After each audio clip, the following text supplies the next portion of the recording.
Now, one way to get started on understanding this story might be to go through and just make a rough list of all the things that seem to change their form or seem to be capable of changing their form. We started with the last. The music might have been different things, but this applies also to the way the protagonist looks to Boke, who looks at him and sees that he's bored. And the protagonist says he wasn't bored, and we know in fact he wasn't. He was deeply disturbed by the events of the evening, which were really only events to him. But he was perhaps so concerned with not letting his feelings for his wife boil over and make a mess of things that he seemed bored from the outside. So again, he could seem one way, he could seem another. There's a complete ambiguity about that. The ambiguity extends all the way through the social evenings. That it is there for music lovers, but he is not a music lover because he simply doesn't have an ear that allows him to understand it. So everything is different for him. He's got very precise impressions of how everything looks, perhaps for compensation. He can't really tell the difference between how things sound. So his mind turns to a very precise noticing of how things look. He's painfully aware of being a bit embarrassing, not doing things the right way, being awkward in this social situation. So again, it's an evening dedicated to high culture, but for him it's an evening of petty embarrassments. He goes back and forth between his most meaningful thoughts, the memories of his marriage and the disaster it made for his life, with quite trivial thoughts. What shall I do with the ash on my cigarette? So that the importance of things switches rapidly back and forth from the most consequential to the least consequential. So again, everything in this story can be interpreted in two opposite ways, including the marriage itself. That it seemed to come up rather suddenly. They met, and a month later they were married. And it seems to dissolve for no reason that the narrator can understand. The other man doesn't seem to be more important or more attractive or in some way a cause of breaking up a marriage, but just somebody different. He didn't understand what was going on with his wife. He could understand that she was distant, and her warm and loving behavior at times suddenly turned into cold and distant behavior. But the same thing then is opposite. It was the same marriage, but it meant opposite things. The details of the marriage are at once important and meaningful and completely random and trivial. So they see the body of a drowned man, noted here on page 4. Not something you'd easily forget, but what would it mean? What would be the consequence? It's not connected to anything. The top paragraph goes from that story of the drowned man to the one sentence: in the evenings she used to make cocoa, something that might be stuck in your memory as a marker of the time. But what difference does it make? And yet it might be an important memory to him. He strikes the man who took his wife away. The man says, "You'll pay for this." It doesn't seem like that ever came true.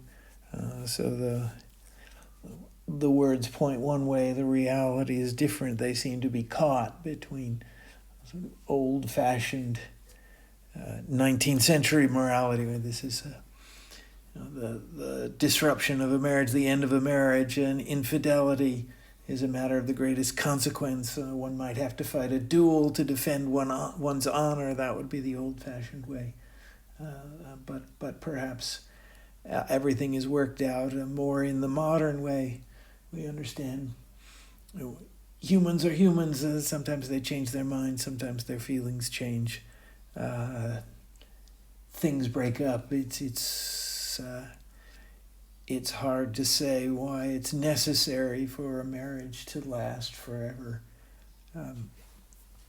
And so the meaning of a breakup and a divorce could go in two opposite directions. Is it a matter of the most serious consequence and something that is important to one's personal honor? Or is it just the way things go and something that's best left behind one? Now, that's not by any means a complete list. You can find similar things of your own as you study the story, and it would be good for you to do that. But so what would be the next question? What do we care that we keep finding the same thing? What could this mean to us? And in one way, it's a mark of the quality of the story that it's consistent, that without boring us by making the principle of consistency the too obvious a point. It's there for us to notice. This maybe helps to explain how such a simple story can get our attention and fire our imagination when everything in it is ordinary and nothing happens.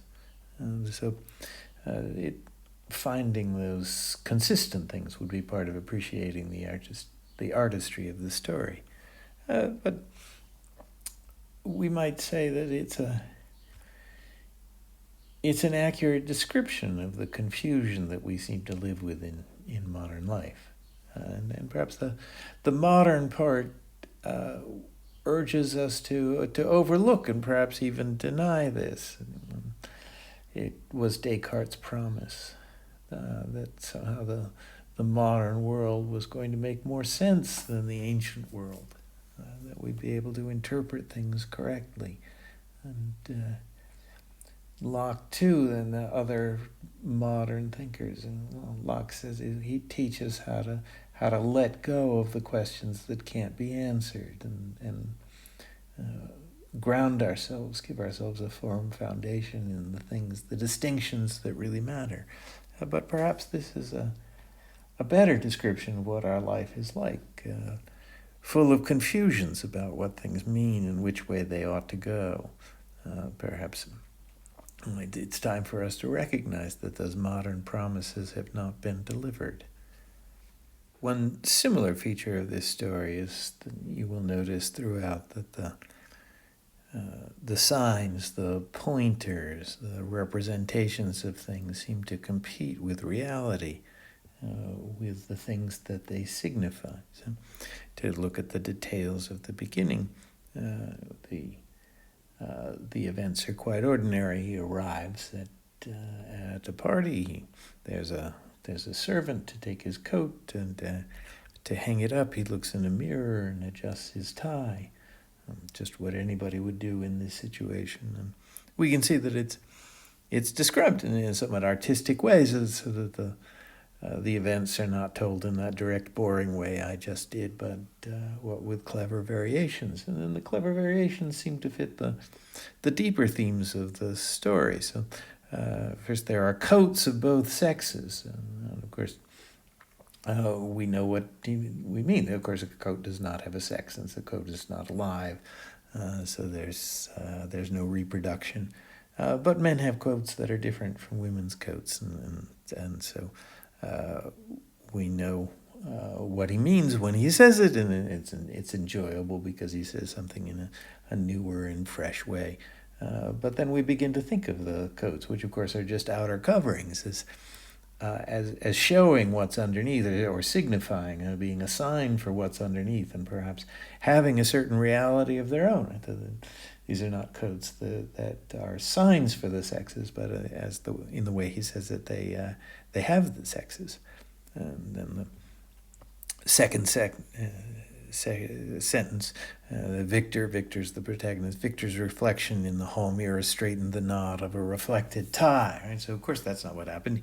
Victor himself straightened his tie while looking in a mirror and using the mirror to see what he was doing.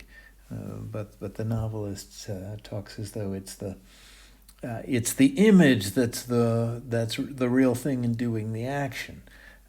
So that's a very brief but complex indicator of how the whole story will work.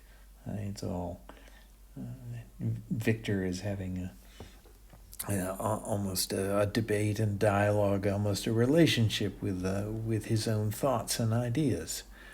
He's almost a reflection of himself. Consistent with that words are very important to Victor, the protagonist, and in a way that makes one wonder what's his reality. And words, of course, are signs and markers and pointing to pointers to the things that they are words of or about. Here in the top of the right-hand column of page 3, he's talking about his wedding night, and he gets hung up on the word bliss, a word for great, a sweet and unadulterated, unmixed pleasure, and he's almost distracted by the word, away from the memory toward the word, and something seems backwards here. You would think, well, it's the wedding night that is the real thing. And then that would be sweet, and perhaps the memory of it and even the description of it would be sweet in lesser ways, and lesser because they're removed for the real thing. But here he seems to be going about it backwards. It's almost as though the word is alive. That's how it's explained, as though the word were a real thing, and perhaps that fixes in his mind the concept of the sweetness of it, so that he hangs on to the word to bring back to his consciousness the memory of the real event. So things seem to be upside down. The signs are real, but the things that they signify less so. And that's a variation on the other theme, that everything that everything changes into its opposite. He does something similar here on page 4, again, where the left column goes over to the right with the word "and," which has a different feeling. So now the writer and the protagonist have almost switched places, and it's the protagonist who's playing with words and enjoying their feel and choosing them carefully, and the writer seems just to be recording these events without the same artistry, and of course that's upside down, because Victor is simply a creation of Nabokov's imagination, but the author seems to reverse their roles in telling the story.